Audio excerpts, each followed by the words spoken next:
আমরা যে হিসাব করি যে প্রতি মাসে 2,000 টাকা, 5,000 টাকা, 10,000 টাকা করে মিউচুয়াল ফান্ডে শেয়ার বাজারে বিনিয়োগ করে আমরা 15 থেকে 20 বছর পর কোটিপতি হতে পারবো, কি ধনী হতে পারবো। কিন্তু আপনাদের মধ্যে 2 থেকে 3% ইনভেস্টারই এই জায়গায় পৌঁছতে পারবে। এর মূল কারণ কি জানেন? এর মূল কারণ হচ্ছে প্রপার ইনভেস্টমেন্ট প্ল্যানিং না করা। আর আপনিও যদি প্রপার ইনভেস্টমেন্ট প্ল্যানিং না করে শেয়ার বাজারে মিউচুয়াল ফান্ডে বিনিয়োগ করছেন, তাহলে আপনি কিন্তু এই ট্র্যাপের মধ্যে ফাঁসতে পারেন। বড় ওয়েলথ ক্রিয়েট করা ধনী হয়ে তো দূরের কথা, আপনি এখান থেকে লসও করতে পারেন। কিছুদিন আগেই একজন ইনভেস্টর আমার টেলিগ্রাম করে জানতে চেয়েছিল যে দাদা মার্কেট নিচে পড়ছে, এই সময় ইকুইটি মিউচুয়াল ফান্ড থেকে কি করে আমার টাকা যে ডেপ্ট ফান্ড হয়, ডেপ্ট ফান্ড লিকুইড ফান্ডে সুইচ করব। কারণ মার্কেট তো নিচে পড়ছে, টাকা আলটিমেট লস হচ্ছে, তো এই লস থেকে কীভাবে বাঁচবো, কীভাবে আমি সুইচ করব। তো এটা শুধু ওনার কোশ্চেন নয়, ওনার মতো 90% ইনভেস্টারেরই এখন কোশ্চেন, রিটেল ইনভেস্টারের, যে মার্কেট নিচে পড়ছে, টাকা লস হচ্ছে, কী করব। লাস্ট 1 বছর তো মার্কেট কোনো রিটার্ন দেয়নি, এবং নেক্সট 1 বছরেও যদি আমরা কোনো রিটার্ন না পাই, এমনকি মার্কেট যদি নেগেটিভ রিটার্ন দেয়, তাহলে আমাদের টাকার কী হবে। এবং গ্লোবাল রিসেশন, আর্থিক মন্দির মতো যদি ঘটনা ঘটে, যেমন কোভিড ক্রাইসিস হয়েছিল, মার্কেট অনেকটা ডাউন হয়েছিল, এছাড়াও লেমন ব্রাদার ক্রাইসিস, ঠিক আছে, ডটকম বাবেল, এই ধরনের ঘটনা কিন্তু মার্কেটে 5-10 বছরের মধ্যে ঘটতেই থাকে। এগুলো একটা ন্যাচারাল ঘটনা, 5-10 বছরের মধ্যে আপনি মার্কেটে বড় ক্র্যাশ দেখতে পাবেন। সেই সময়ের জন্য কি আপনি রেডি আছেন? এরকম যদি ঘটনা হয়, সেই সময় এই আর্থিক মন্দার থেকে আপনি নিজেকে কীভাবে বের করে আনতে পারবেন এমার্জেন্সি সিচুয়েশনে। তো এইসব ইমার্জেন্সি সিচুয়েশনে আপনাকে যদি বাইরে বেরোতে হয়, আর্থিক মন্দার থেকে আমাকে যদি বেরিয়ে আসতে হয়, তো মেন যেটা রাখতে হবে আপনাকে, সেটা হচ্ছে ইমার্জেন্সি ফান্ড। এই ইমার্জেন্সি সিচুয়েশনে আপনাকে একমাত্র ইমার্জেন্সি ফান্ডই আপনাকে আর্থিক মন্দার থেকে বাইরে বের করে আনতে পারবে। আপনি যত বড় বড় ইনভেস্টর দেখেন না, বরেন বাফেট, বিজয় কেডিয়া, রাকেশ ঝুনঝুনওয়ালা, প্রত্যেকেই কিন্তু তাদের কিছু টাকা ইমার্জেন্সি ফান্ডে জমা রাখে এই ইমার্জেন্সি সিচুয়েশনটাকে মেনটেন করার জন্য। তো আপনি হয়তো বুঝতে পারলেন যে ইমার্জেন্সি ফান্ডের গুরুত্ব কতখানি। কিন্তু এই ইমার্জেন্সি ফান্ডে আমাদের কত টাকা রাখতে হবে, এই ইমার্জেন্সি সিচুয়েশন ডিল করার জন্য আমাদের কত টাকার প্রয়োজন, এবং এই টাকা আমরা কোথায় জমা করবো, কোথায় বিনিয়োগ করব। তো চলুন প্রথমে আমরা জানি যে ইমার্জেন্সি ফান্ডের জন্য আমাদের কত টাকার প্রয়োজন। তো ইমার্জেন্সি ফান্ডের জন্য আপনার মাসিক খরচ, যেটা মানে মাসিক আপনার যে বেসিক নিডের পেছনে যেটা খরচ হয়, বেসিক নিডের পেছনে আমরা যেটা এক্সপেন্স হয়, সেই খরচটা, যেমন ধরুন electricity bill, food and grocery, ঠিক আছে, তারপর আমরা যদি কোনো লোন থাকে, লোন ইএমআই, ঠিক আছে, ইনভেস্টমেন্ট, আর আমরা যেগুলো চাহিদা ওয়ান্ট, সেগুলো বাদ দিয়ে বাকি আপনার যে বেসিক নিডের যেটা এক্সপেন্স হয়, সেই খরচটা ইনটু মিনিমাম 6 মাস, মানে মিনিমাম 6 মাসের খরচ আর ম্যাক্সিমাম 12 মাসের খরচ আপনাকে ইমার্জেন্সি ফান্ডে জমা রাখতে হবে। ধরুন আপনার বেসিক নিডের পেছনে খরচ হয় প্রতি মাসে 20,000 টাকা, এটা কিন্তু প্রত্যেকের ক্ষেত্রে আলাদা আলাদা হবে। ধরুন আমরা 20,000 টাকা খরচ হয়, তাহলে 20,000 ইন্টু 6 মাসে যদি আপনি খরচ জমান, মানে 1,20,000 টাকা, 20 ইন্টু 6 মানে 1,20,000 টাকা আপনাকে মিনিমাম ইমার্জেন্সি ফান্ডে রাখতে হবে। আর ম্যাক্সিমাম আপনি যদি রাখতে চান 2,40,000, 20,000 ইন্টু 12, 12 মাসের 2,40,000 টাকা আপনাকে ইমার্জেন্সি ফান্ডে রাখতে হবে, তাহলে আপনি কিন্তু সুরক্ষিত। এরপর আসি, এই ইমার্জেন্সি ফান্ডের টাকা কোথায় রাখবেন, কোথায় রাখলে ভালো হবে, টপ ইনভেস্টমেন্ট কী হতে পারে ইমার্জেন্সি ফান্ডের জন্য। তো এই ইমার্জেন্সি ফান্ডের টাকা আমাদেরকে সেই সব জায়গাতে ইনভেস্ট করতে হবে, সেই সব জায়গাতে জমা করতে হবে যেখানে আমাদের টাকা সেফটি থাকে, মানে সুরক্ষিত থাকে, এবং হাই লিকুইডিটি থাকে। মানে আমার যদি কালকে আর্জেন্ট ইমার্জেন্সির জন্য দরকার হয়, আমি যেন কালকে সঙ্গে সঙ্গে টাকাটা তুলতে পারি, লিকুইডিটি যেন হাই থাকে, আর তার সাথে যেন আমরা একটা ঠিকঠাক অপটিমাল রিটার্ন পাই। অপটিমাল রিটার্ন বলতে মোটামুটি ইনফ্লেশন মেনটেন্যান্স রিটার্ন, মানে আমাদের যেটা ইনফ্লেশন মোটামুটি 6 থেকে 7%, সেরকম যেন একটা রিটার্ন পাই, যাতে আমাদের টাকার ভ্যালু না কম হয়। তো আপনারা হয়তো বলবেন যে সেভিং অ্যাকাউন্ট, তাহলে সেভিং অ্যাকাউন্ট ভালো হবে। তো সেভিং অ্যাকাউন্টে আপনি যদি রাখেন না, ব্যাংকের সেভিং অ্যাকাউন্টে, সেখানে আপনি রিটার্ন পাবেন 2 থেকে 3%। সেখানে আপনার টাকার ভ্যালু দিন দিন কমতে থাকবে, কারণ আমাদের ইনফ্লেশন সেটাই 6 থেকে 7%। তো সেভিং অ্যাকাউন্টে তো রাখতে পারবেন না। 2 নম্বর, আপনারা হয়তো বলবেন যে তাহলে এফডিতে রাখবো, তো এফডিতেও রাখতে পারবেন না। এফডিতে রাখতে পারবেন না কারণ এফডিতে একটা টাইম পিরিয়ড থাকে, যে এত টাইম পিরিয়ড পরে আপনার টাকা ম্যাচুরিটি হবে, আপনি ইমার্জেন্সির সময় তো টাকা তুলতে পারবেন না, তো এফডিতেও রাখা যাবে না। তো প্রথম যেটা বেস্ট অপশান আসছে না, সেটা হচ্ছে আপনি সেভিং ব্যাঙ্ক অ্যাকাউন্টেই টাকা রাখুন, সেভিং ব্যাঙ্ক অ্যাকাউন্টেই টাকা রাখুন, কিন্তু আপনি ব্যাঙ্কে গিয়ে অটো সুইপ ইন করুন।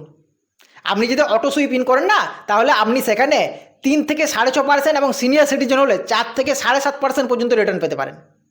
এবং আপনার টাকা ব্যাংকে থাকবে সেভিং অ্যাকাউন্টে, তো আপনার টাকা সেফটির কোনো অসুবিধা নেই, আপনার টাকা সুরক্ষিত এবং লিকুইডিটি আছে, আপনি যে কোনো দিন ব্যাংকে গিয়ে টাকা তুলতে পারবেন, ঠিক আছে। তো প্রথম যেটা অপশান সেটা হচ্ছে ব্যাংকে সেভিং অ্যাকাউন্টে টাকা রাখুন এবং অটো সুইপ অন করুন, অটো সুইপ ইন করুন। সেখানে আপনি একটা ভালো রিটার্ন পেয়ে যাবেন, ইনফ্লেশন মেনটেন্যান্স একটা রিটার্ন পাবেন। তো এখানে আপনার যে ইমার্জেন্সি ফান্ড না, সেই ইমার্জেন্সি ফান্ডের যদি আপনি 1,20,000 টাকা, আমার ক্যালকুলেশনে যদি আসছে 1,20,000 টাকা আপনাকে ইমার্জেন্সি ফান্ডে জমা করতে হবে, ঠিক আছে। তার মধ্যে 50% টাকা আপনি এই সেভিং অ্যাকাউন্টে রাখুন অটো সুইপ ইন করে। আর বাকি যে 50% টাকা সেটা কোথায় রাখবেন? সেটা রাখবেন লিকুইড ডেপ্ট মিউচুয়াল ফান্ড। এটা একটা বেস্ট ইনভেস্টমেন্ট অপশন। অনেকে হয়তো ভাববেন যে লিকুইড ডেপ্ট মিউচুয়াল ফান্ডে আমাদের টাকা কি সুরক্ষিত এবং সেই টাকা আমাদের কোথায় বিনিয়োগ হয়, অনেকেই জানেন না যে টাকা কতটা সুরক্ষিত, সেই টাকা কোথায় বিনিয়োগ হয় এবং এত এত যে লিকুইড ফান্ড আছে তার মধ্যে আপনি কোন ফান্ডে বিনিয়োগ করবেন। তো সেটাও আমি এনালাইসিস করেছি, সেটা আপনাদেরকে আমি বলছি। তো আপনি যদি লিকুইড মিউচুয়াল ফান্ডে বিনিয়োগ করেন না, আমি একটা এনালাইসিস করেছি। তো লিকুইড মিউচুয়াল ফান্ডে আপনি যদি এমফির সাইডে যান, association of mutual funds in India, সেখানে আপনি যদি দেখেন লিকুইড ফান্ডের যে মেন মোটো সেটা হচ্ছে অপটিমাল রিটার্ন, মানে আপনি একটা ঠিকঠাক রিটার্ন পাবেন, তার সাথে হোয়াইল মেনটেনিং সেফটি, আপনার সেফটিও মেনটেন করবে, আর তার সাথে অ্যান্ড হাই লিকুইডিটি, সেখানে লিকুইডিটি হাই থাকবে। লিকুইডিটি হাই থাকবে বলতে আপনি একদিনের মধ্যে টাকা তুলতে পারবেন, আর যদি স্যাটারডে সানডে পড়ে যায় তাহলে মিনিমাম মানে ম্যাক্সিমাম 3 দিন লাগে, মানে 1 থেকে 3 ওয়ার্কিং ডেসের মধ্যে আপনি আপনার টাকা রিডিম করতে পারবেন বা তুলতে পারবেন। তো লিকুইডিটি হাই, আপনার যখন প্রয়োজন হবে আপনি তখনই টাকা তুলতে পারবেন। এখানে রিটার্নও ঠিকঠাক পাবেন আপনি, মোটামুটি অপটিমাল রিটার্ন বলতে এখানে আপনি যদি ফান্ডগুলো অ্যানালাইসিস করেন না, তো দেখবেন 6 থেকে 7.5% পর্যন্ত এখানে আপনি রিটার্ন পেয়ে যাবেন, ঠিক আছে। আর সেফটিও এখানে আছে, ঠিক আছে। তো ব্যাপার হচ্ছে, তো লিকুইড ফান্ড আপনি সিলেক্ট করতে পারেন। তো লিকুইড ফান্ড কিন্তু অনেক আছে, অনেক এমসি, প্রায় 40টার মতো লিকুইড ফান্ড আছে। তো এর মধ্যে আপনি কোন ফান্ডটা সিলেক্ট করবেন? তো আজকের ভিডিওতে আমি টপ 4টে ফান্ড আপনাদেরকে বলবো, আর এগুলো আমি ছোটা প্যারামিটার নিয়ে অ্যানালাইসিস করেছি, ঠিক আছে। তারপর আমি টপ 4টে ফান্ড আপনাদের সামনে তুলে ধরবো বা সিলেক্ট করেছি। তো যে প্যারামিটারগুলো আমি অ্যানালাইসিস করছি সেগুলো হচ্ছে AUM সাইজ, মানে সেই ফান্ডের AUM সাইজ কতটা, অ্যাসেট আন্ডার ম্যানেজমেন্ট সাইজ কত। Asset under management size, AUM size যত বেশি, সেই ফান্ডের লিকুইডিটিও তত বেশি হবে। 2 নম্বর যেটা প্যারামিটার সেটা হচ্ছে টাইম সিন্স ইনসেপশন, মানে ফান্ডটা কত পুরনো, কতদিন আগে লঞ্চ হয়েছে, যত পুরনো ফান্ড তত ভালো হবে। 3 নম্বর যে প্যারামিটার সেটা হচ্ছে percentage of A rated bond. এই যে লিকুইড ফান্ডগুলো আছে, এই ফান্ডের টাকা কোথায় ইনভেস্টমেন্ট হয় আপনি জানেন? এই ফান্ডের টাকা বিনিয়োগ হয় আপনার যে হাইলি লিকুইড মানি মার্কেট ইনস্ট্রুমেন্টগুলো যেগুলো আছে সেখানে আপনার টাকা বিনিয়োগ হবে। আর ডেপ্ট securities of very short term, very short term বলতে যেসব সিকিউরিটিসে আপনার টাকা 91 দিন 91 ডেজের মধ্যে ম্যাচুরিটি হয়ে যায়, তো এইসব জায়গায় আপনার টাকা বিনিয়োগ হবে, ঠিক আছে। তো percentage of A rated bond, আমরা যে টাকা বন্ডে বিনিয়োগ হবে সেই বন্ডে A রেটেডের পার্সেন্টেজ কতটা। A রেটেড বলতে AAA যেমন হয়, AA+ হয়, A রেটেডের পার্সেন্টেজ যত বেশি হবে সেই ফান্ড তত ভালো। 4 নম্বর যেটা প্যারামিটার সেটা হচ্ছে এক্সপেন্স রেশিও যত কম হবে তত ভালো। 5 নম্বর যে প্যারামিটার সেটা হচ্ছে CAG রিটার্ন, এখানে আমি 3 বছর 5 বছরের CAG রিটার্ন কম্পেয়ার করছি। আর 6 নম্বর যে প্যারামিটার সেটা হচ্ছে সার্ভ রেশিও মানে কি? সার্ভ রেশিও মানে হচ্ছে রিস্ক অ্যাডজাস্টেড রিটার্ন, যে ফান্ডের সার্ভ রেশিও যত বেশি সেই ফান্ডের রিস্ক অ্যাডজাস্টেড রিটার্নও তত বেশি। তো এই 6টা প্যারামিটারের ভিত্তিতে আমি 4টে মিউচুয়াল ফান্ড, 4টে লিকুইড ডেপ্ট ফান্ড আমি সিলেক্ট করেছি। প্রথম যে ফান্ড সেটা হচ্ছে অ্যাক্সিস লিকুইড ফান্ড, আমি স্ক্রিনশট দিয়ে দেবো, আপনারা চাইলে দেখতে পারেন প্যারামিটারগুলো। প্রথমে যে ফান্ড সেটা হচ্ছে অ্যাক্সিস লিকুইড ফান্ড। 2 নম্বর যে ফান্ড সেটা হচ্ছে আদিত্য বিড়লা সান লাইফ লিকুইড ফান্ড। 3 নম্বর যে ফান্ড সেটা হচ্ছে কোটাক লিকুইড ফান্ড। আর 4 নম্বর যে ফান্ড সেটা হচ্ছে নিপন ইন্ডিয়া লিকুইড ফান্ড। তো এই 4টে লিকুইড ফান্ড আপনার ইমার্জেন্সি ফান্ডের জন্য বেস্ট ইনভেস্টমেন্ট অপশন হতে পারে। আর প্রথম যে আমি অপশন বললাম সেটা হচ্ছে সেভিং অ্যাকাউন্টে টাকা রাখুন এবং সেখানে অটো সুইপ ইন করে দিন, সেখানে 50% টাকা, এখানে 50% টাকা। তো আপনারা আজকে ভিডিওতে অবশ্যই বুঝতে পারলেন যে ইমার্জেন্সি ফান্ডের আমাদের ইনভেস্টমেন্টের ক্ষেত্রে একজন সফল ইনভেস্টর হতে হলে ইমার্জেন্সি ফান্ডের গুরুত্ব কতটা, এবং এই ইমার্জেন্সি ফান্ডের টাকা আমি কোথায় রাখবেন, এই ইমার্জেন্সি ফান্ডের টাকা আপনি কোথায় রাখবেন এবং কীভাবে রাখবেন। আশা করি আপনাদের পুরো বিষয়টা ক্লিয়ার হলো।